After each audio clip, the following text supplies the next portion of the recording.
everybody, and welcome back to the DM's Book Club, your favorite place for random ramblings about anything as long as it's to do with D&D, because we really don't talk about anything else, because like you, we have a very limited scope on what the world is and what we know about it, and that's just fine.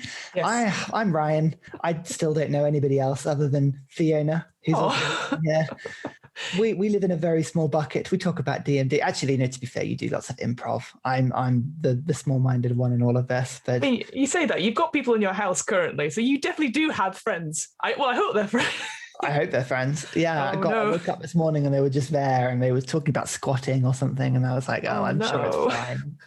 Sure, it's fine. We have a dog in the house at the moment and it's wonderful. We don't own a dog, but the dog is great. And now I really want a dog and I may steal the dog. It depends on whether or not the dog can be hidden. Obviously, I am a co-owner of a cat that I don't accept as my own.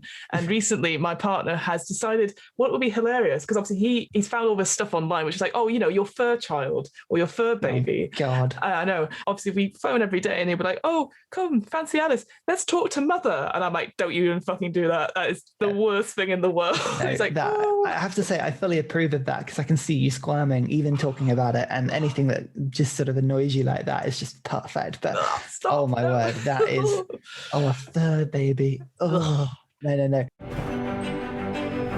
That is a great example of something we'll be talking about today. Sure.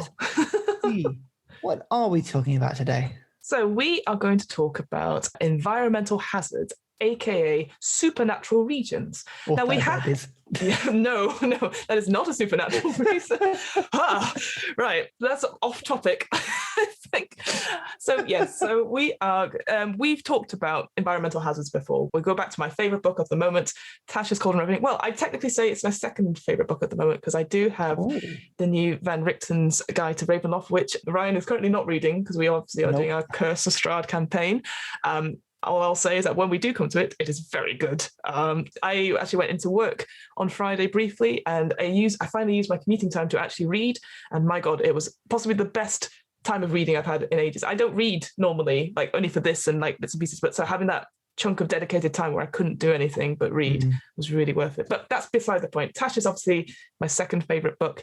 And we've talked about environmental hazards before, this idea that it's not the players or the big bad that is the threat, it is everything else. It is the outside, it is that sort of thing. And so we talked about storms, we've talked about, I think, primordial fruit, all these sort of things that are landscape-esque. But what about if the actual land itself, this region that you are traversing through or where your campaign is, has some sort of effect? So yeah, we're going to look at supernatural regions, which is, if I look at my notes, page 150 to 163. And yeah, we're just going to look at these lands and these 7 different lands, different types of sort of changes to the land as a result. And because it's a Fiona chapter and you just can't help yourself, this is a table-heavy chapter.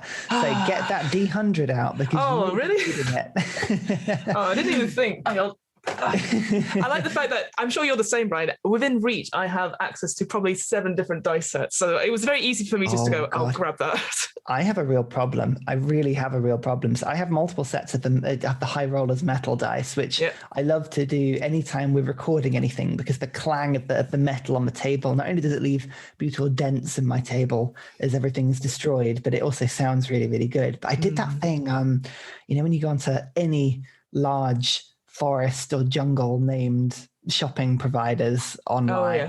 And you look at dice sets, you can get like 100 dice in 7 different colors and they're like whatever. I ended up getting the same one twice just so I could have more dice in a single color. So I've now got, like, in red, for instance, I've got like 4 D20s, 4 D6s, and it's like if I pick a color of the moment, I'm like, right, I can do things in colors.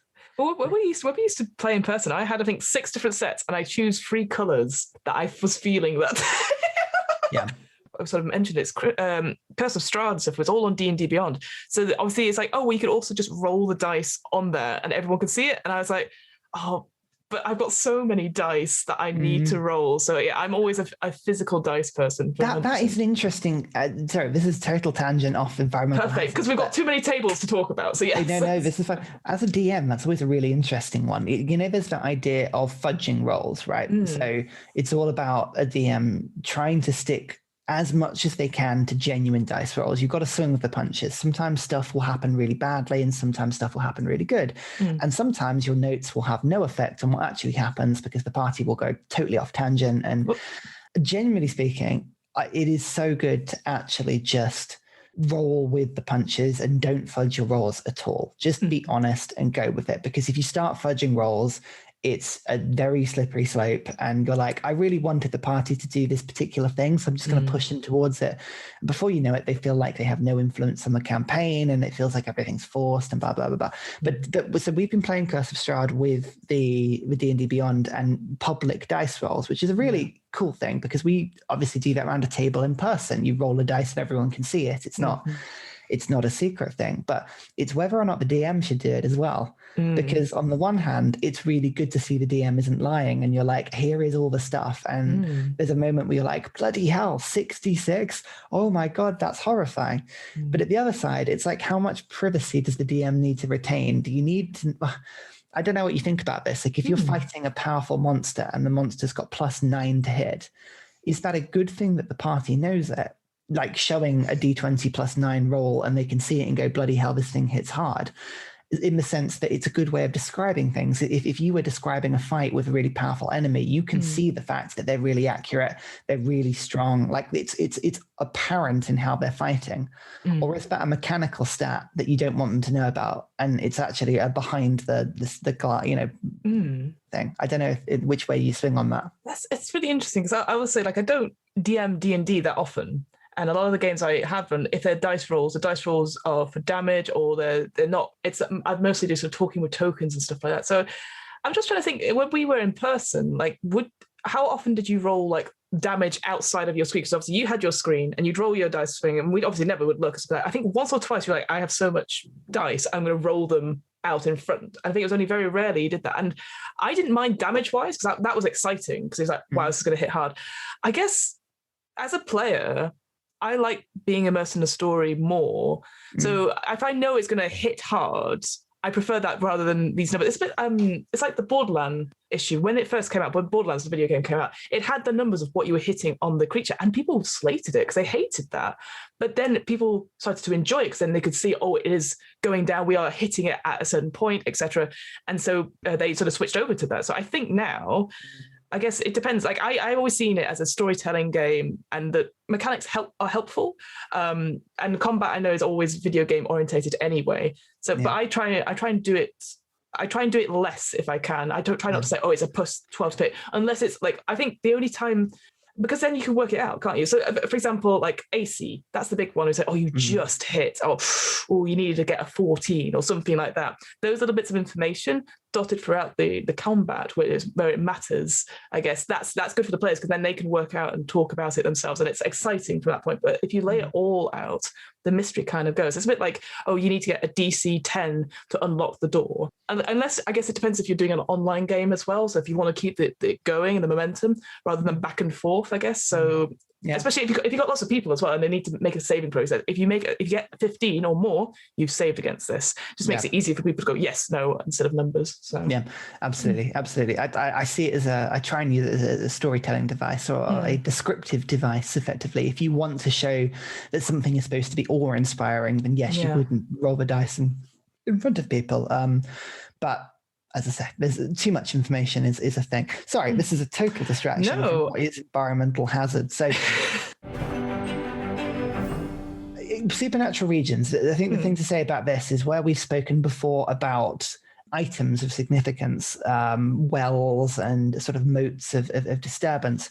This is regional, right? This is on large scale blocks of the map. So as a DM, if you're making an area or a map or a kingdom and you want to be able to give effects to large chunks of space that maybe you don't have much of an idea as to what you can do, this is fantastic, right? This is a really good way of sort of giving description and a bit of randomness to things. The big line at the top is like, not all lands thrive as nature intended. So this idea, like Mother Nature, it has a way, the time goes on, the year goes round, you have the seasons, etc. But these massive events can alter the area's destiny. I love the idea that a region of land has a destiny, because obviously to me it is just the backdrop. Or like if you've ever read any sort of Thomas Hardy, that's it, where basically it's all set in this big heath.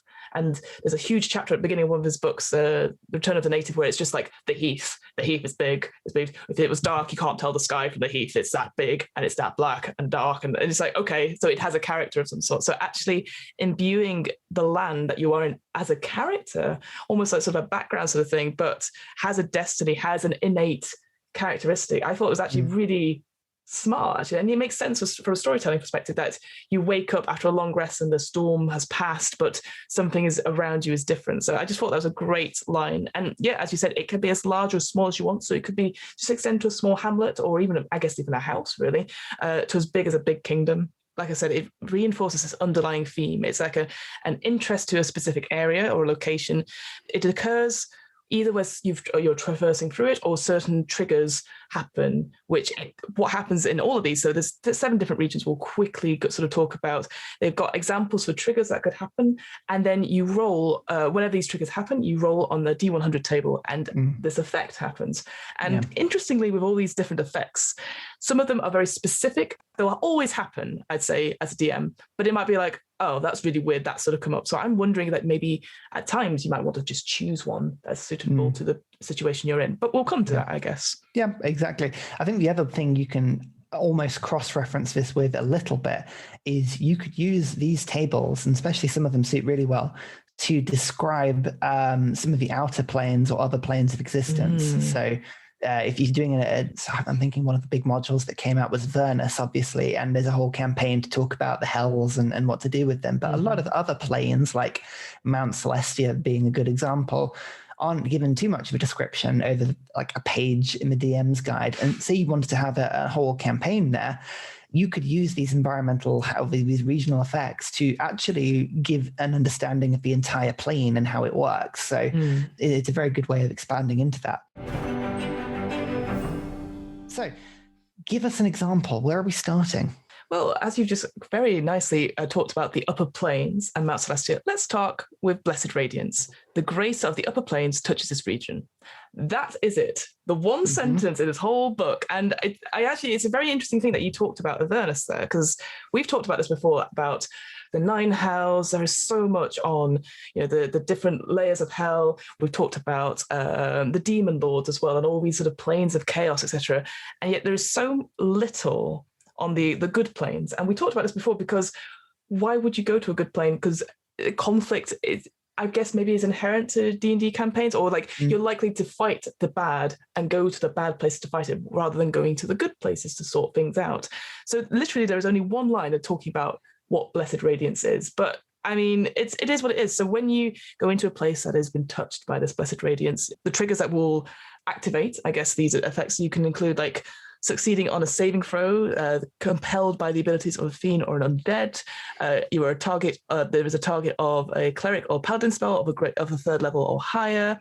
A critical hit against a fiend or undead, or experience an epiphany or inspiring triumph in the services of righteousness or in defiance of wickedness. I think this is an interesting thing. Is that if you've got to the point where devils and fiends have infiltrated the upper planes, that's pretty bad. So it's a lot of these effects, which I'm sure we'll talk about, are related to combat against the undead or against evil. Like, if, like, for example, like aberrations, fiends, and the undead in the region give off a crimson glow for a minute. The creatures shed dim light within 10-foot radius, and attacks against them have advantage. So I guess if you're all playing, I don't know, fiendish type characters, then you'll be spotted for it. So it's a very interesting idea. It's like a lot of these things are against undead or fiends, stuff like that, which I totally understand. But the likelihood that they're going to be in this place, and then even this place in general, has such a limited descriptions, I don't know if it works. So out of all of them, it's interesting that it's the first up, I guess, in alphabetical order. I think it's the weakest one and possibly the least interesting one. Yeah, you can easily tweak a lot of these things, I think, as a DM, to just where it says undead, say anyone not of good alignment or whatever. Or, I mean, the various sort of tweaks to this. And as I say, if you think about Blessed Radiance more as an effect on like an upper plane, for instance, you could make it a bit more sense as to everything. But you're right, there is a juxtaposition between undead and then holy ground. Why would undead be on holy ground? Maybe that's a good... You could have this where the Blessed Radiance was actually the effects of a cathedral or sanctified ground, and a lich is leading an undead raid on it. That could be something just to throw in, just to give the party a little bit more of an interest on it, for instance. Or maybe even you could use these rules very well in an anti-hero campaign if you were playing evil characters and say the good guys were the bad guys for you. So that is... something you can do. But I mean, some of these, as you say, are really, really cool. I like the idea of a flying, gleaming sword appearing. Oh, yes.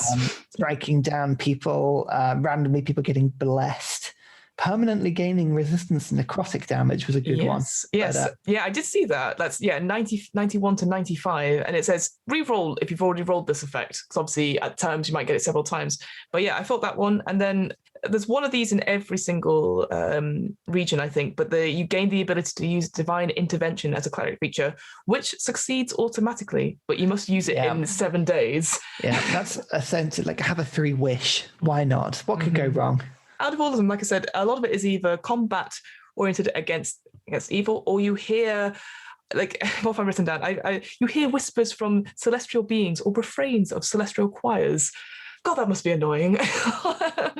And just having like the incessant sort of god whispers, and there's like stuff where an angelic voice rings out in the region, and each creature must succeed on a DC 15 wisdom saving throw or perform the grovel option of the command spell. Imagine that going off in a fight, or if you're just taking a long rest and some like a loud noise happens, which is one of the more general thing happening, and you're like, oh well, I guess we're all going to grovel for a little bit.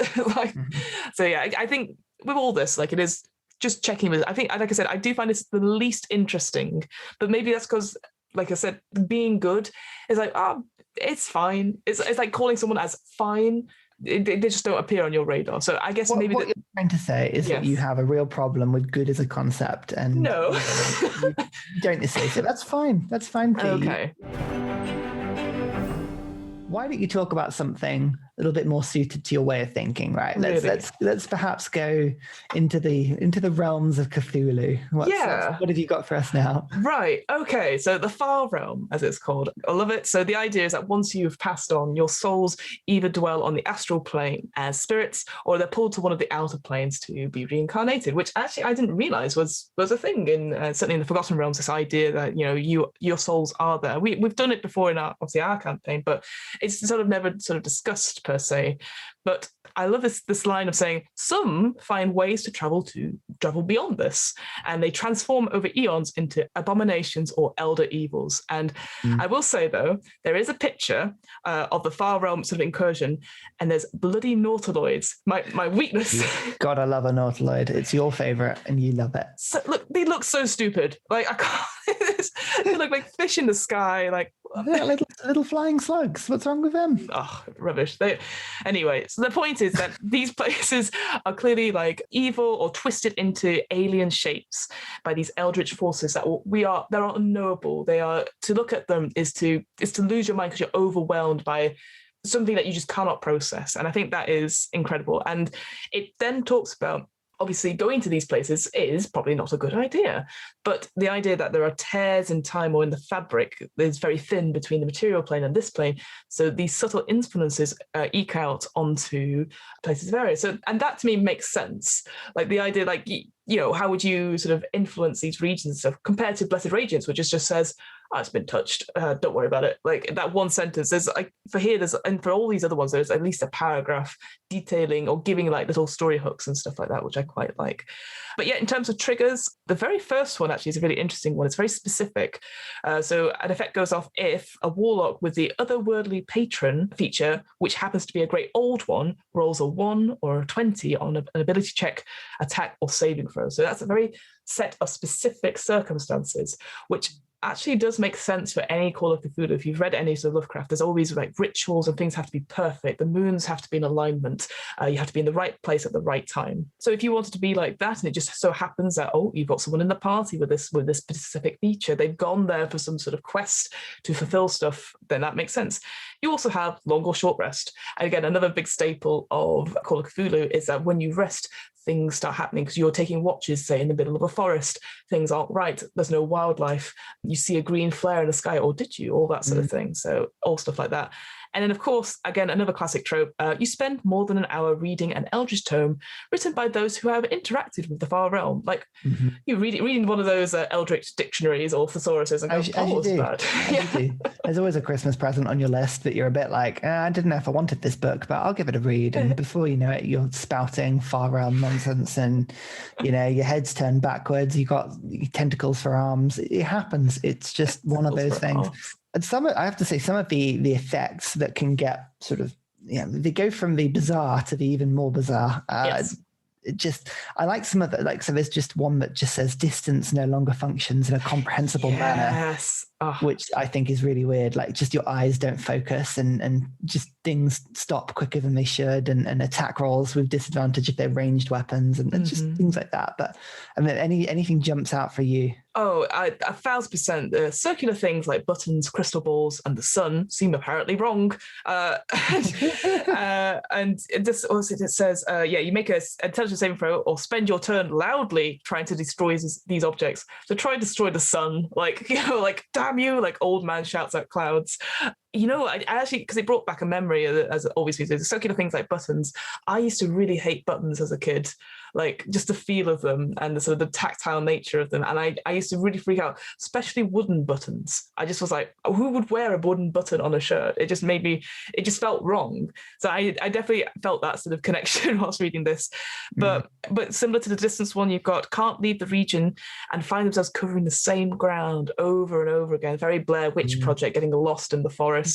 I did like that distance one as well. It's one of those ones which is easy to describe but hard to comprehend, and that's what this realm is all about in general. This, like, you say them, but everyone has a different perception of what it looks like, and so no one perception is what the DM has in their mind. So And then, of course, there are a couple of effects that do create random eyes or random tentacles in places. So it's very Cthulhu-y in how it's sort of dealt with. It's horrifying. It's honestly horrifying. I don't know why anyone would ever want to put anything like that in their campaigns. I hate Cthulhu. I hate Lovecraft. It's still too scary for me.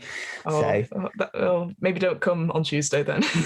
It is definitely like stuff like the first one. I'll quickly say, I think the first one is my favorite one, where it says a structure in the region whispers to you faintly, and you are just drawn there. And there's no explanation of what the structure is or anything like that, but the idea of being drawn somewhere and then staying there is terrifying, because it's not a monster, not anything like that. You were just charmed by it, and you repeat the saving throw every hour and then ending it on a success, and that you were just in this place and you can't leave. Just love it. Love it. Yeah. So if we wanted to keep the horror theme, but we wanted to take it more in a supernatural way rather than an eldritch way, we also have haunted is a thing, which I quite like. This is haunt and horror generally in D&D is not necessarily given too much explanation, but this is a really good set of rules, I think. So haunted, here it talks about houses being burdened by dark deeds, sites of massive killings, and locations where people died whilst experiencing powerful fear, sorrow, or hatred, or any of those combinations. Or all. Why not all? Yeah. Why not all? There's this big, again, I know I'm picking out lines here, but echoes of the past. And that's the one thing I absolutely love watching. I'm a big, massive horror fan in terms of, like, I love story, I love intrigue, and realizing, that people are in danger or mild peril because they are in places. The thing of echoes of the past, which really reminds me of is, I can't remember it off the top of my head now, but there's a film with Nicole Kidman who's trapped in the house with the two children. Oh God, that is The Others or something, is it? Yeah, The Others. I think that's what it is. Something like that. And there's a really short bit actually, where there's fog everywhere, and obviously she gets, tries to leave the house, can't leave the house, but then her husband, who's played by Christopher Eccleston, appears for half an hour and says 2 lines, and it's great. But yeah, that idea that these things are constantly, because there's maybe not solving them. That we talk about, I guess in modern literature and modern films, we talk about we're going to solve them, we're going to cleanse the area. But something like this, it talks about it just constantly repeats itself, because there is no solving it. Because at the time, these emotions, these things were so powerful. The line is, few places are meaninglessly haunted. It's not haunted for the sake of haunting. So when you're in these sort of regions, whether it is a house or like abandoned places, so I'm thinking, like seed factories or industrial places that your characters might go to, there must be a reason why no one's gone there, why people keep out, people go missing in it. Why is that? And just building that into the scenario before you run it, rather than going, oh, there's a ghost, because it loses all scare factor, I guess. Yeah. I like the idea that you could create a haunted area with retaliation for the actions that players have made. Yes. Do you know what I mean? Like in the scene of some big battle where they killed a lot of like enemies or NPCs or busted a crime ring, that place becomes haunted afterwards. And then they have to go back like several levels later and deal with the same enemies, but with extra powers and all of these effects and stuff like that. I could see that being quite cool. Well, I can't remember which episode we talked about it. It's a similar thing. I think it was like the supernatural hazards and stuff on the other side of it. But we talked about whether you do something in one campaign and then for the following campaign, you're dealing with the actions of it. So the great big battles where you had those feelings of emotion. That was it, where you were like, suddenly you're filled with this like glory and you're rushing ahead and stuff like that and not being quiet because these emotions are filling you, like emotional spaces, I guess. But yeah, absolutely love it. Any of these effects jump at you? I mean, one thing that got me, and I saw this one, was over the next 24 hours, whenever any creature is wounded, its blood or similar fluid, let's be fair, spreads to form a short message or grisly tableau. Now that is amazing. Every time you deal damage, you start like maybe just like a Shakespeare's sonnet just starts appearing in the blood on the floor, or just something really random, or just the lyrics to Baby Shark. Oh my God. I know, yeah, with every strike. Anything jump at you? Now I'm just thinking like you forgot the milk or something stupid like that. Yeah. My favorite one, which again, it depends on how people find this, but after you take a short or long rest, you reappear a foot below where you were sleeping. So if you're sleeping on the ground, you're under the ground, or you're under floorboards. And that was the thing. And I was like, so anything like that, because again, you obviously you have to be fought to get out and stuff like that. I thought that was great. Avatar of Death. Oh, I love that idea. Like having, just something, where is it? A coffin or small enclosed space that in the region, perhaps an antique box or a stone cairn or etc. When you open it the first time, roll a dice. Even number, you receive a terrible vision and is frightened of all creatures for the next 24 hours, which is pretty bad. You roll an odd number, an Avatar of Death appears and attacks as though summoned by the skull card from the deck of many things. And that's pretty bad. It is pretty scary. Those creatures are horrible and they level up with you and they're very, very nasty. Exactly. The other one I'll just quickly mention is shadows acting out of sync. So you can see your shadow isn't quite nice. So proper Silence in the Library from Doctor Who, you might have two shadows or something like that. And you can see it trying to dramatically choke or murder another shadow, which, yeah, so all these things are great. And just to quickly talk about it, the triggers, you gain the frightened conditions. Multiple creatures can't see for whatever reason. I like that. Whether you're alone, that's also terrifying. Midnight or an ominous hour arrives, or a ghost or other creature menaces the party. So you have lots of other little, again, stereotypical haunting type things where you're like, we'll go split the party and it's pretty dark and it's midnight. All these things are going to happen. So, Yeah, so a lot of roles on this table, but I like that in a haunted sort of mansion, that's exactly what you want to see. The next one is just off-putting for all kinds of other reasons, but do you want to describe just this image?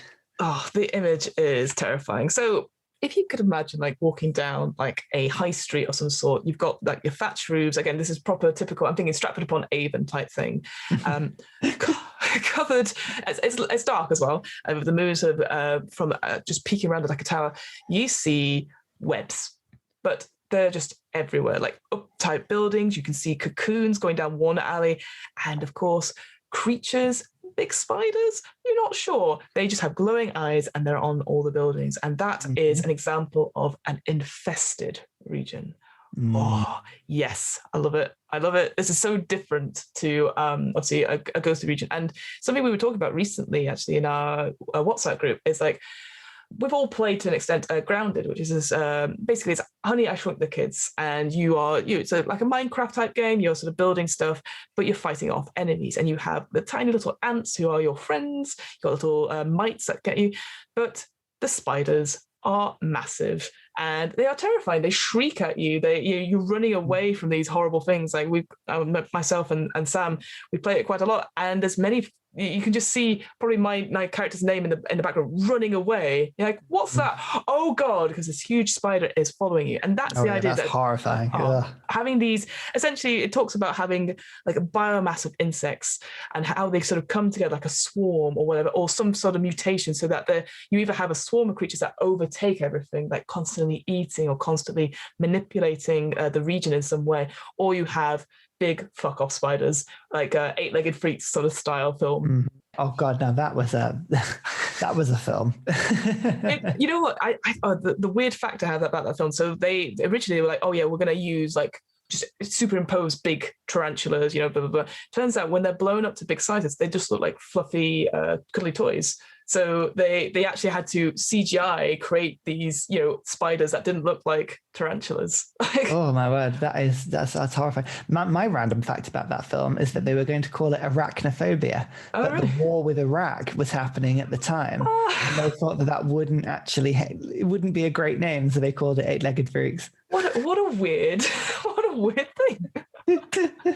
There you go. I mean, yeah, as I say, like there is a lot of effects here that involve the creation of large swarms of bugs that either smell like poo and poison you, or bite you and poison you, or turn you into things that can poison. There's a lot of nasty stuff here, and the idea of even spending more than about 2 minutes in an infested area is just absolutely terrifying. Like, I mean, the pictures. If you're not good with insects, then looking at like an 8-foot spider on top of a house is not the best image, really. Yeah, absolutely. And again, the idea of like you coming to a village which is deserted but has webs, cocoons, hives, or even anthills, and maybe an elaborate tunnel set. You're going into a dungeon and it's like, oh, these tunnels have changed slightly. It's more like a warren, like or something like that. You're in trouble. And I like that just as a different way. So it's not necessarily, I mean, obviously all these regions can apply stuff, but the idea that it's in a town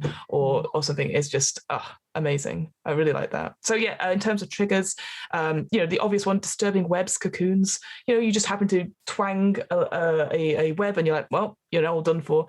Attacking an insect swarm or a smaller or larger insect, such as a giant centipede, which is a horrific idea. I didn't even consider that.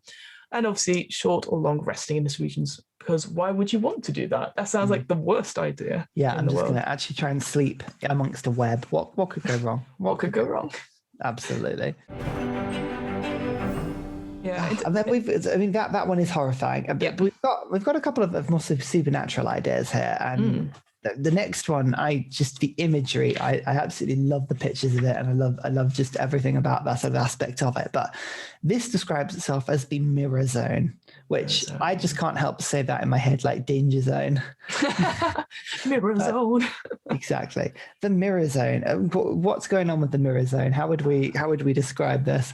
The mirror zone, or as I like to say, the twilight zone. Essentially, nice. It's like this way where it talks about where planar and magical energies converge and they create a place of reflections.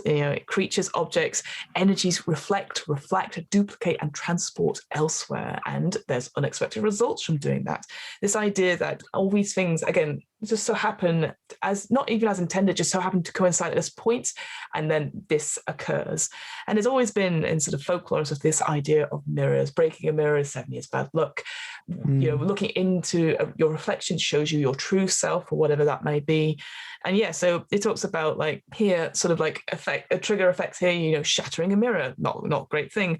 Using any teleportation magic. So if you're going to somewhere and it just happens to go wrong, you may end up here. Illusions appears. Very big on illusions in this mirror one, because quite a few of these actually, obviously you look in the mirror and a duplicate appears and tries to come out and attack you, which is what the image is. The image is fantastic. It's of the barber shop where somebody's cutting someone's hair and the barber in the mirror has a knife and the person having its hair cut is like jumping out of the mirror and trying to attack. And it's absolutely terrifying. what's interesting about this, so it talks about it, I can't find the actual effect just now, but it talks about these creatures, then they come out in the mirror, they are 2D, so they can't you can definitely tell what they are, but there are definitely other ones where a duplicate appears, and the duplicate, it looks exactly the same and must immediately attack this other creature seeking to slay it. So that idea is that there can be only one and you're fighting between you and yourself, and I like anything like that idea of like having counterpart reflections which are in fact evil. There's definitely been stuff like if you remember, what's it called now, Are You Alone in the Dark, that sort of thing, where your souls would get swapped with someone else with your mirror image perhaps, and you could only tell because they happened to be reversed in some way, like they would be called your name but in reverse and all that sort of thing. So yeah, other things that come up like shattered reflections, so it's almost like a blink spell in a way, that you just appear in and out of focus for a minute. Don't cast reflections. That's horrifying, I think, just not being able to see yourself, because I guess we're all very vain creatures in general and always looking at ourselves, but not being able to see ourselves seems very, I don't know, very weird. Very weird. I like the one where if you see your own reflection, the reflection comes to life and then engages you in conversation. Oh yeah, in which you can actually cast the divination spell with effectively, as it seems to know loads of stuff, and you're like, that's really cool. That's really weird. I love that. I love that as an idea. The only one I thought was quite, just because the way my mind works, I guess, the skin of a random creature becomes reflective. But I love the idea. It's definitely mirror ball. So you're like, you're like drawing a lot of attention to you. Exactly. But yeah. Don't cast a light spell because you will reflect in all things fabulously, and that's all absolutely wonderful. I've got the mirrors in. I could just see that being an absolute. Some of these things are just really random and funny, and others are just like horrifying. So you get a real blend of. It's a nice balance, isn't it? Yeah. Yeah, different effects on that one, and something I never would have thought about as well. Now, the artwork of the sixth effect is amazing. And I just love it entirely. How would you describe this one? Well, I knew this one would be up your street when I looked at it. So essentially, it is called the psychic resonance region, where essentially things awaken that would not normally have that intelligence. So we're talking animals. So in this picture, obviously we've got a bear, your favorite creature, talking to an owl, a hawk of some sort, and the energy of the trees and stuff like that. And it's almost like glyphs on their fur, eyes bright green. So you can tell there is something else affecting these creatures. And it just says that they converse after gaining sapience from ambient psychic energy. So yes, this idea that magic is opposing strange effects on creatures and objects, and it sort of stems from strong emotions combined with magic use or from the presence of psionic creatures, so that sort of telepathy and stuff, and just being able to give intelligence to creatures for it's like one of them is like, for an hour or two that they can understand stuff, and they say, but then it fades away, and maybe their lives haven't been changed in some way, which I thought was quite sad. It's very much what I imagined it like, anything psionic, so anything like to do with the mind, so mind blasting, telepathy, headaches and nosebleeds was one of them. So I was feeling very Stranger Things, like you do something, you exert yourself, and then you obviously are gaining that back in some way. And yeah, just anything like lurking fears was the other one that really stood out to me in this effects table, like that your fears become nightmares, and it just comes into fruition and everyone can see it, because everything is amplified by this sort of region or this sort of area. And it's very different, I think. Again, I think with all of these areas, I can't imagine you doing it for the whole campaign. I like a couple of sessions or two just to dip in and out so that you get the full effect of it. I think that there is a real risk of table overload and having too many things to think about as a DM. All of these effects add layer upon layer of different rules to things that you're having to think about already, such as what the animals are doing, what the creatures are doing, what the party's doing, and having to worry about beasts that actually can speak with each other and have intelligence is just another thing to think about on top of everything else. So yeah, you're right. I think all of these things being unexpected is a good thing. Being limited in scope is a good thing.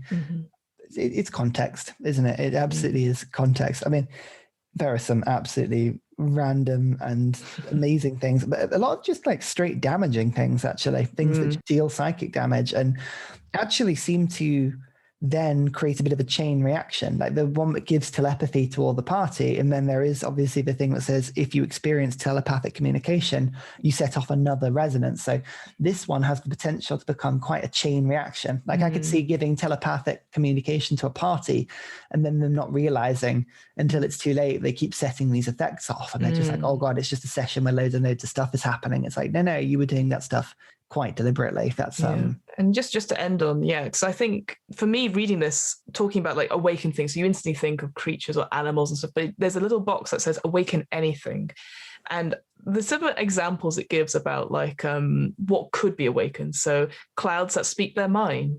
I love that, as a cloud just comes in and goes, oh, you're not doing very well, are you? And then just moving on in the wind. But what's very important, and kind of what you said, that not every chatty rock needs a stat block. Which is a great thing.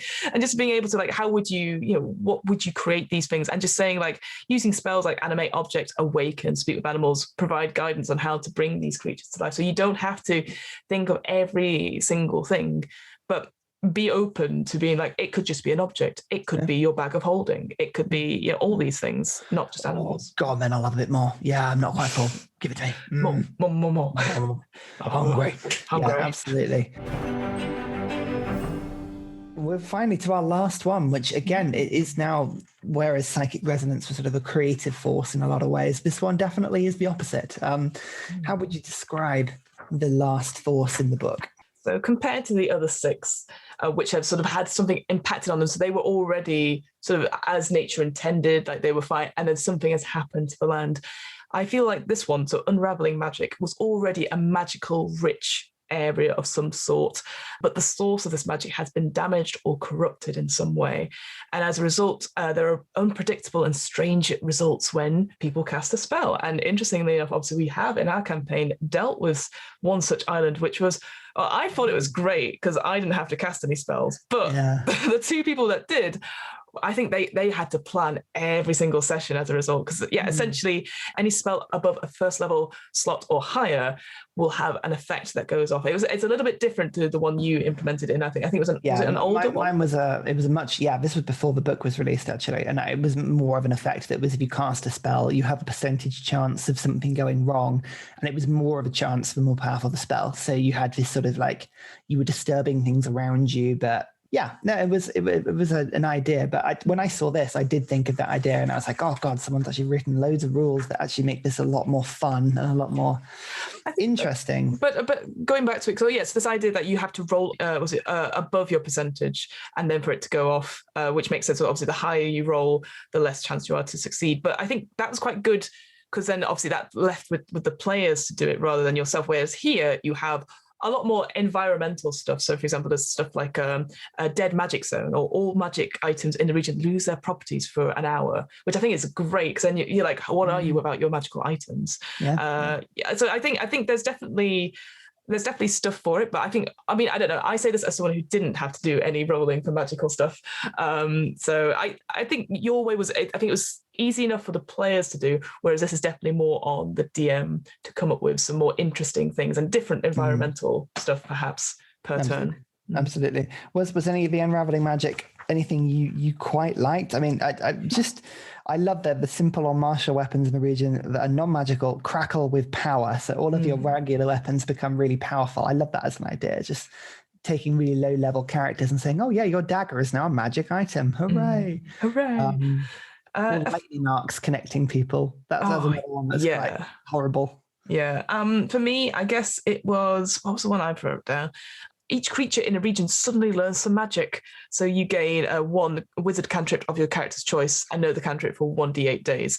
So again, if it allows people to have that a little bit of magic if you're not playing a magic user per se, or have something, but it's a cantrip, so you can always use it without the effect going off. And that makes sense in terms of this region per se. But yeah, there's a lot to it. And going through all these regions, it differs and shifts between, say, about 13 effects, I think, for the Blessed and Radiance, and up to 20 in some of the other ones. And I wonder if that's just because of the stereotypes of stuff. So like haunted places or infected places or bad and evil there, or there's more tropes to it compared to, say, good places or places of magic. So there's a lot of stuff neutral is a really interesting concept. We've said this many times, but neutral is like stuff is happening without really an agenda, or maybe an agenda that's beyond the petty goodness of what's going on. And yeah, you're right. I think sometimes you can get shoehorned a little bit into stuff that is too tropey or too predictable, maybe. Unravelling Magic's a fantastic set of things, for instance, that is just really random stuff, and it's not really evil or good. It just is, and you have to deal with it or suffer the consequences, really. I was going to say, I've actually found it. That's the one. It's like one random creature in the region, so not necessarily your party, can suddenly cast the wish spell once within the next minute. And the wish spell, I'm sure we'll have to do a whole episode about how does one do the wish spell and how do we do it so it's chaotic but also fun and all that sort of thing. So that is a session in itself. Oh my goodness. Wonderful. But hey, that gives some fantastic ideas for DMs to go through. Regional effects that you can turn a map on its head. You can change things in a campaign based on what the players are doing. There are some fantastic things here. Absolutely. Fee, what are you up to? How are things going? As you know, Ryan, things are going very well. Wonderful. My name is Fiona. I run the What Am I Rolling podcast, which is a twice monthly RPG one-shot podcast. We play lots of different systems. We've got Warhammer coming up at some point, so that was really fun. We've got plans to do something in the Cypher system, which is essentially a system settingless, a campaign settingless system where you could put it anywhere. And I've got someone coming in who's going to do something, I think it's like sci-fi, but based in Manchester, which will be fun. Yeah, I'm looking forward to that. That'll be awesome. I'm really looking forward to that. That'll be fantastic to have a look at. And other than that, obviously, I always have to mention it because I forget otherwise. We've got an offer code at Third Space Gaming, which is your friendly local game store in Burnley. It's Burnley, DMBC for 10% off your first order online, and that could be for anything you want. If it's RPG books, if it's minis. I know for a fact that our other co-host or guest co-host Sam has bought some Mimic minis from their site, which there's not just the chest. You can have one that's a barrel, which has like its eye on the barrel and stuff. So that's pretty cool.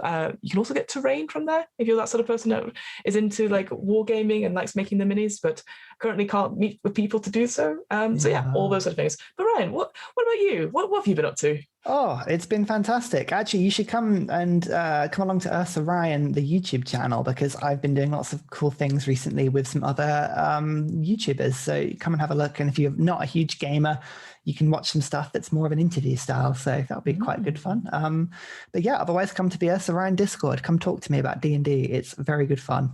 But until then, thank you very much for listening, everybody. And we'll catch you next time when we talk about inevitably the wish spell. Oh, no. Bye. Bye.